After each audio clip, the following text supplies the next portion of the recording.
Hello students, I am Shaira Khan and today again we are going to continue our second chapter Nelson Mandela. It's a second part. Already हम इसके आधे part को ख़त्म कर चुके हैं. ये नेल्सन मंडेला चैप्टर है. देखिए chapter 2 Nelson Mandela class 10th और इसके आधे पार्ट को हम पिछले दिन ख़त्म कर चुके थे. आइए देखते हैं आगे के पार्ट को. और हमने पढ़ा था इसको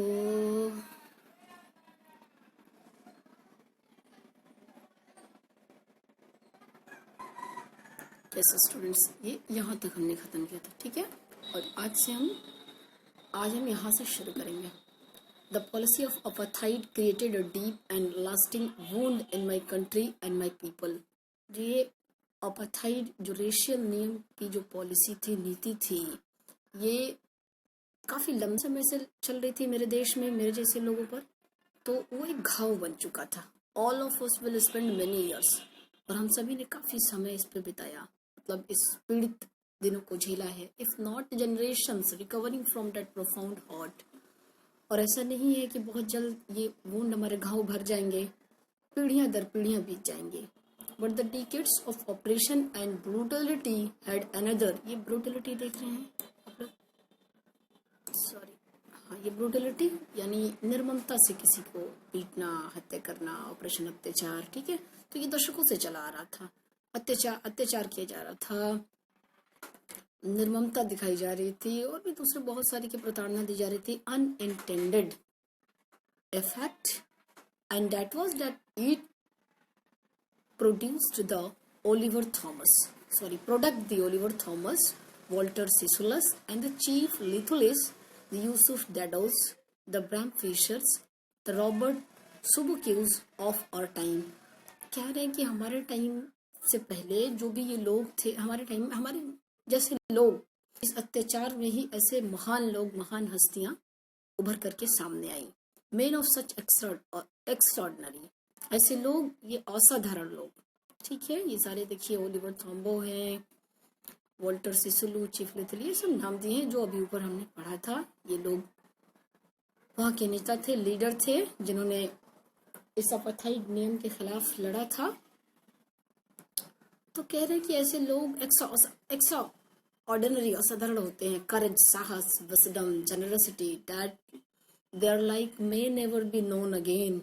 और शायद ऐसे लोग दोबारा कभी जन्म न लें. Perhaps शायद it requires such depths of operation to create such heights of character. और ऐसे कैरेक्टर, ऐसे हाई कैरेक्टर के लोगों को क्रिएट करने के लिए बहुत डीप में ऐसी ऑपरेशंस की होती है, जो कि इतनी प्रताड़ना झेलने के बाद भी इतने साहस से आगे बढ़ते हैं.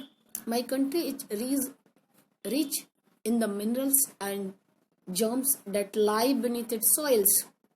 कह रहे हैं मेरा देश वैसे तो खनिजों से भरपूर पड़ा है, ठीक है, धनी देश है, but I have always known that its greatest wealth is its people, finer and truer than the purest diamonds. लेकिन मैं हमेशा से यही जानता हूँ कि मेरे देश के सबसे बड़ी वेल्थ है तो वो है मेरे देश के लोग, जो कि डायमंड से ज़्यादा प्योर और शुद्ध और सच्चे हैं. It is from these comrades in that struggle that I learn the meaning of courage. मेरे कुछ वो साथी थे जिनके स्ट्रगल को देख करके, उनके स्ट्रगल से मैंने सीखा करेज का मीनिंग, साहस. टाइम एंड अगेन, ये एक फ्रेज स्टूडेंट्स, रुकिए मैं थोड़ा सा वो ले लूँ, यस, पेन ले लूँ. ये दिख रहा है आपको, कहाँ चला गया भाई? टाइम एंड अगेन, यस, ये टाइम एंड अगेन ये फ्रेज है, यानी बार बार. I have seen men and women risk and give their life for an idea.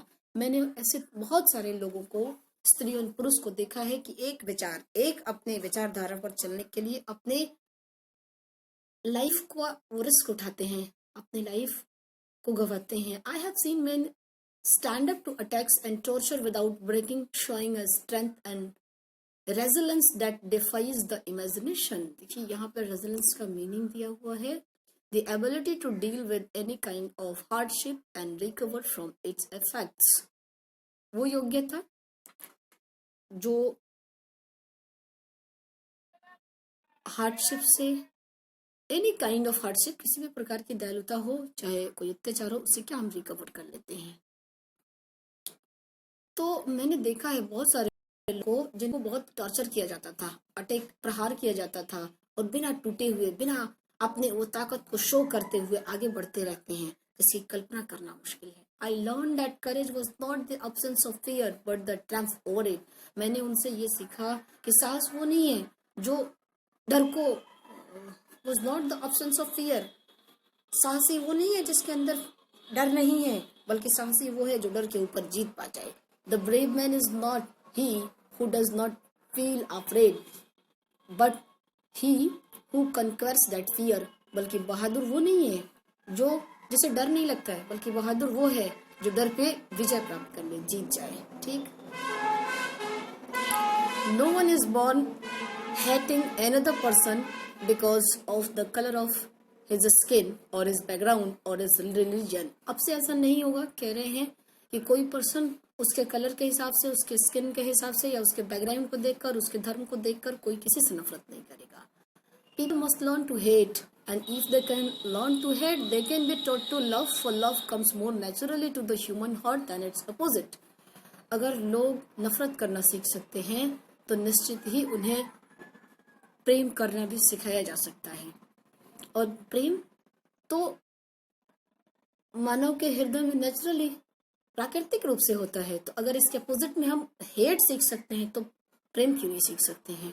Even in the grimmest times in prison, जब बहुत बुरा दौर गुजरता था, ग्रामेस्ट टाइम यानी बुरा दौर होना जेल के अंदर, when my comrades यानी साथी and I were pushed to our limits, जब मैं और मेरे साथी जेल में होते थे, और पुश टू आवर लिमिट्स मतलब जितनी हमारी एबिलिटी हो किसी भी दर्द को, पेन को सहने की, उससे ज्यादा दुख देना, ठीक है, उससे ज्यादा हमें टॉर्चर करना।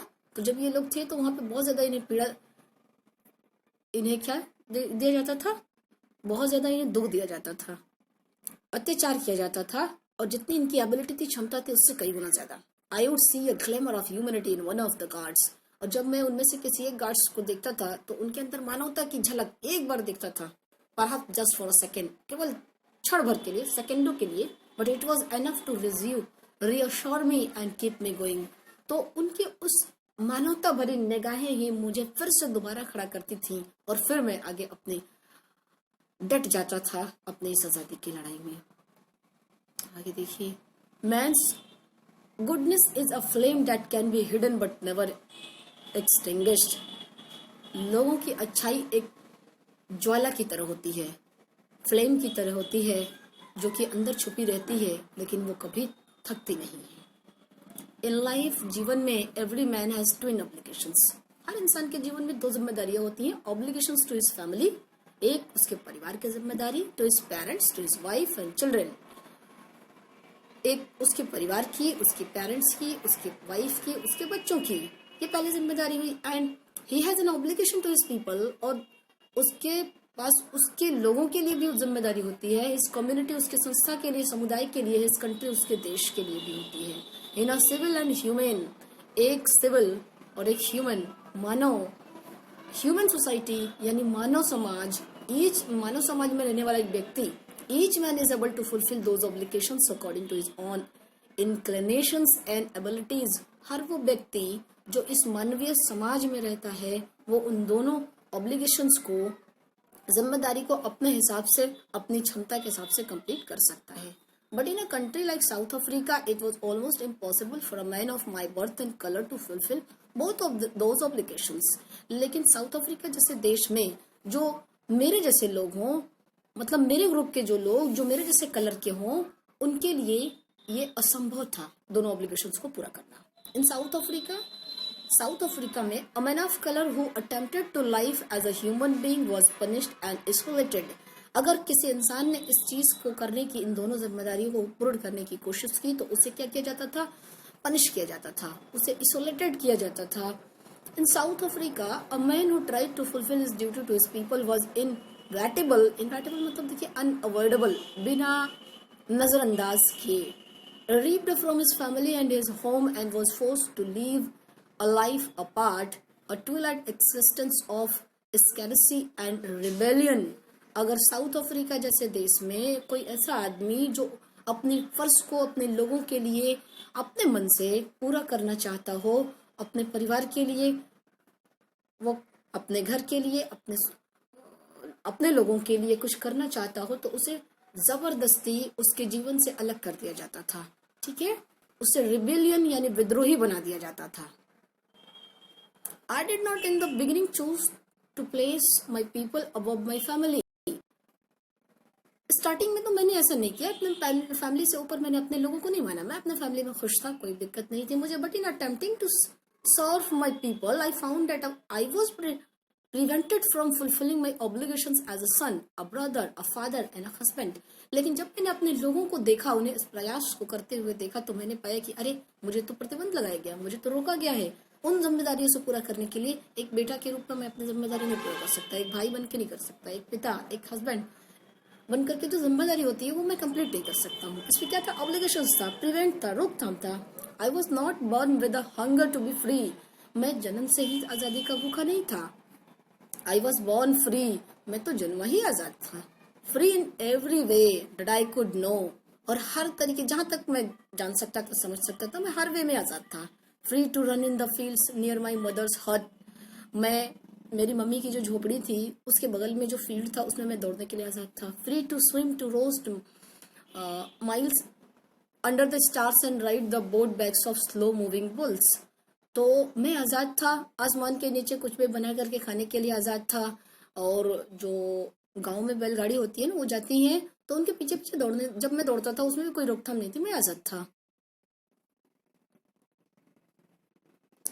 As long as I obeyed my father and abided by the customs of my tribe, I was not troubled by the laws of man or God.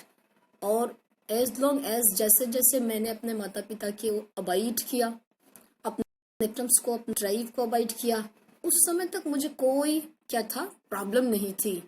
तब तक तो मैं laws of man, laws of God था, यानी कानून को मानने वाला था। It was only when I began to learn that my boyhood freedom was an illusion, when I discovered as a young man that my freedom had already been taken from me. और जब मैं थोड़ा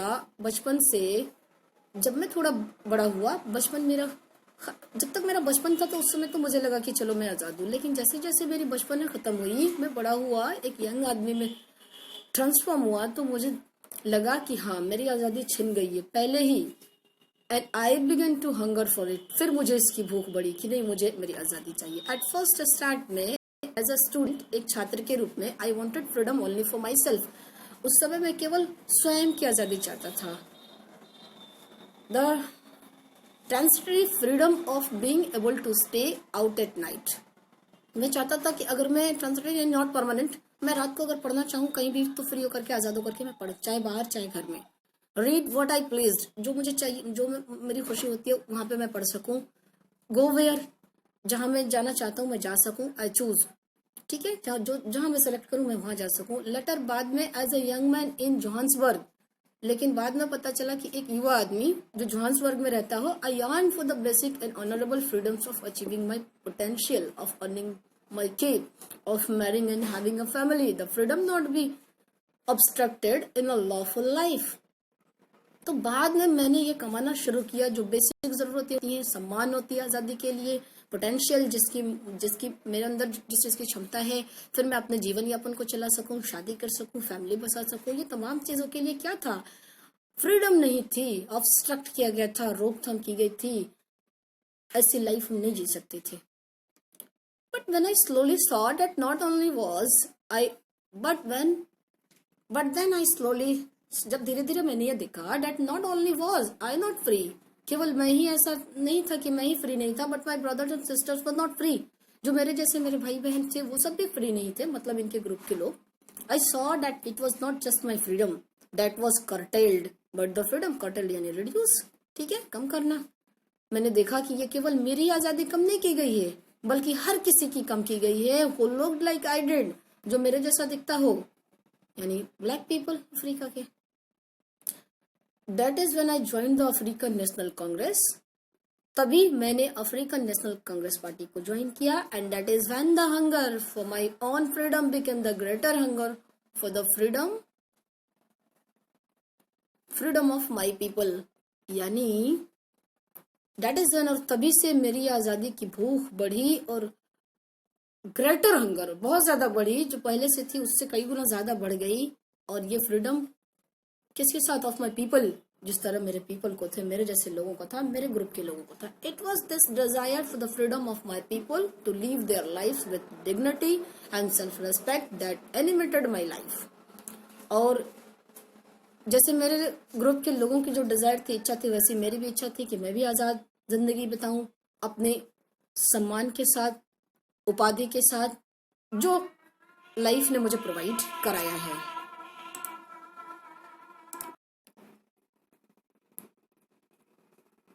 That transformed a frightened young man into a bold one। और ये आजादी की भूख, हाँ, इस आजादी की भूख ने मुझे एक ऐसे, एक मतलब मैं कैसे टाइप का व्यक्ति था, एक फ्राइटेंड यंग मैन, मतलब एक डरपोक जैसा आदमी, उसे क्या बना दिया? इनटू अ बोल्ड वन, एक साहसी व्यक्ति बना दिया। That drove a law abiding attorney to become a criminal. और मैं कैसा व्यक्ति था? कानून का पालन करने वाला व्यक्ति था। उसे क्या कर दिया इस आजादी की भूख ने? क्रिमिनल बना दिया। That turned a family loving husband into a man without a home. मैं वो व्यक्ति था जो परिवार को बहुत लाइक किया करता था, उसे बिना घर का बना दिया। That force a life loving man to like a monk. और मैं वैसा वो व्यक्ति था जो कि जीवन जीने में मजा लेता था, यकीन रखता था, खुश रहता था। उसे कैसा बना दिया? सन्यासी बना दिया। I am no more virtuous और सेल्फ सेक्रीफाइसिंग। मैं वैसा व्यक्ति नहीं था, मैं खुद को सेक्रीफाइस, बलिदान देने वाला व्यक्ति नहीं था देन द नेक्स्ट मैन, जैसे सभी लोग करते थे। But I found that I could not even enjoy the poor and the limited freedoms. लेकिन जब मैंने ये देखा कि अरे मैं तो एंजॉय नहीं कर सकता हूँ, बल्कि मेरी फ्रीडम्स को लिमिटेशन में, बाधाओं में बांधी गई है। I was allowed when I knew my people were not free. और जब मैंने जाना कि मेरे लोग फ्री नहीं है, तब मुझे यह अलाउ कर दिया गया।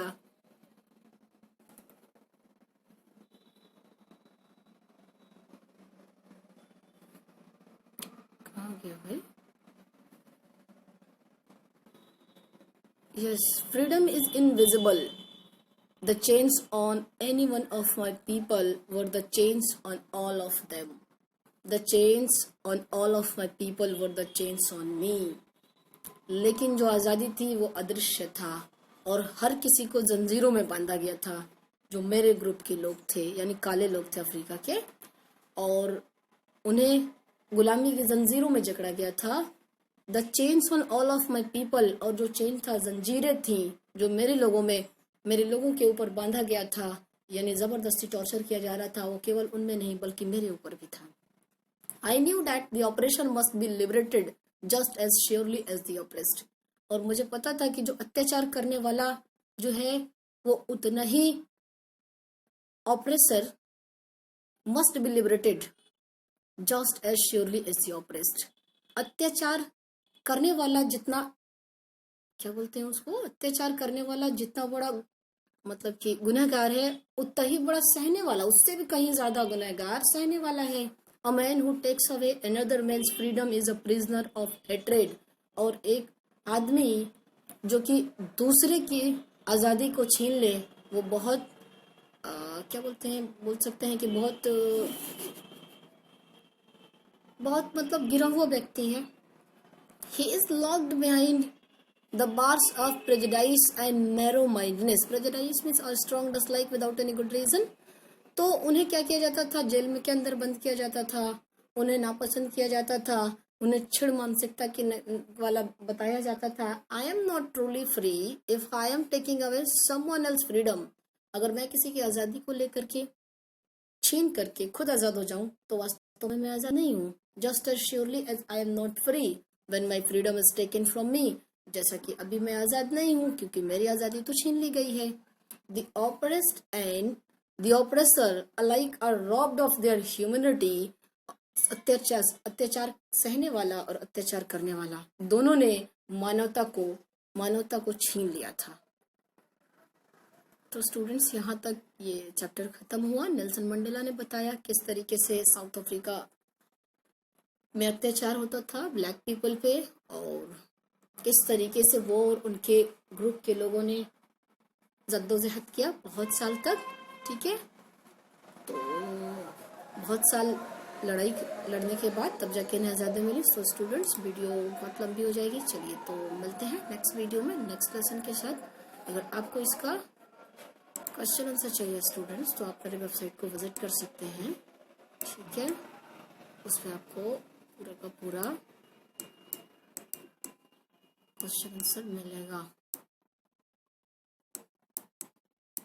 ये है मल्टीपल नॉलेज